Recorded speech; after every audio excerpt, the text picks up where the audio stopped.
What's going on, everybody? It's Overjoyed coming at you with a brand new video, and tonight we got a bunch of different things revealed randomly, which is funny because I was actually just about to go to sleep.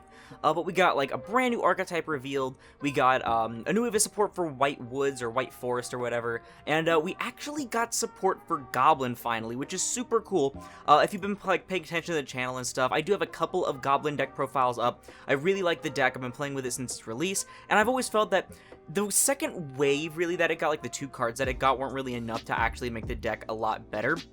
But this looks like it's a 3-card wave, 1 monster, 1 spell, 1 trap, and I always thought that like just 1 extra little wave would be really beneficial for the deck because it feels like it's missing something. So I don't want to waste any more time, let's go ahead and get right into this.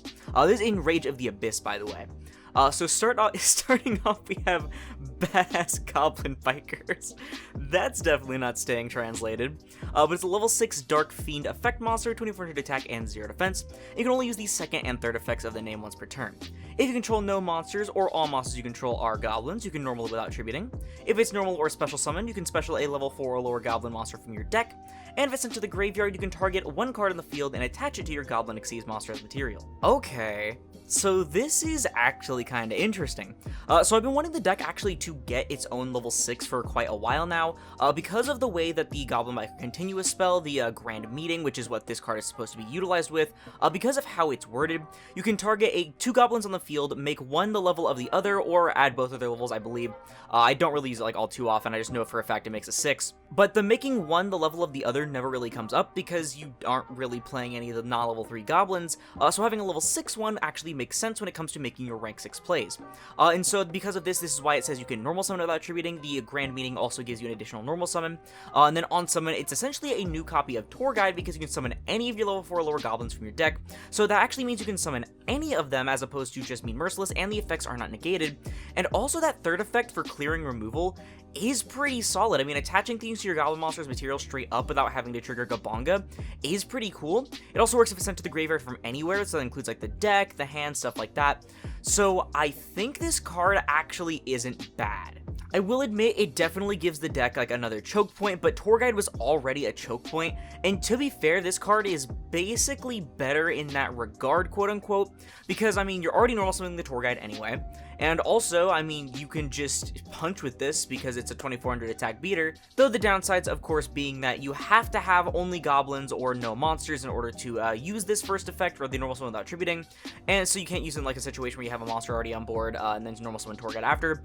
It also doesn't work as well with cards like Psychic Tracker or Wielder when it comes to extending past something like an Imperm or whatever. So maybe experimental. I do like that it has no restriction really on the goblin that you summon, and also that the send to the graveyard removal is pretty cool, but it will definitely need some experimentation because definitely seems like a bigger choke point overall than Tour Guide. I don't know, I'll have to see though. So next up we have this spell. This is Goblin Biker Grand Imprisonment. It is a quick play that says you can only use each effect of this card's name once per turn. You contribute a monster to special a goblin from your deck, but it cannot attack this turn. And when a monster declares an attack, you can banish this card from your graveyard and attach any number of materials from your Goblin Exceeds, and all face-up monsters your opponent currently controls lose 1,000 attack for each material attached until the end of this turn. So I'm gonna just completely ignore the second effect really because I don't really like what they like to do with Goblin when it comes to like monsters declaring attacks and then doing things, because there's no reason for that. The first effect is kind of interesting though because it turns any monster into any goblin, which has its effects live, such as Doug, which is really good, and it's also really good at helping things dodge Imperm, which is a very big choke point in the deck, admittedly. So unfortunately when it comes to the deck, if the Gabonga gets hit with an Imperm, you're kind of just completely screwed. So maybe you can go Gabonga to search, they try to Imperm the Gabonga, you chain the Grand Imprisonment, search something else, such as a the Doug Charger you were probably already going to grab, and then special a Mean Merciless directly from the deck off of this. Mean will then special the Doug, and now you have your full combo anyway. Again though, it does have its downsides. Again, that second effect as well is kind of just completely pointless, so it's going to be another card in which experimentation is probably needed, maybe as like 1 or 2 of. I don't know though. Finally, the new trap card is Goblin Biker Grand Crisis. It is a continuous trap that I honestly wish they would stop giving traps to Goblin because they already have 1 good one, 1 bad one. And it says you can only use each effect once per turn. You can target a goblin you control and a monster your opponent controls, or 1 goblin in your graveyard and a monster in your opponent's graveyard, and banish both. And you can send this face-up card in your spell and trap zone to the graveyard, and then target 5 of your banished goblins with different names and special summon them. The thing is, it's not even like a horrible card, even if you take away that second effect, which could be pretty funny.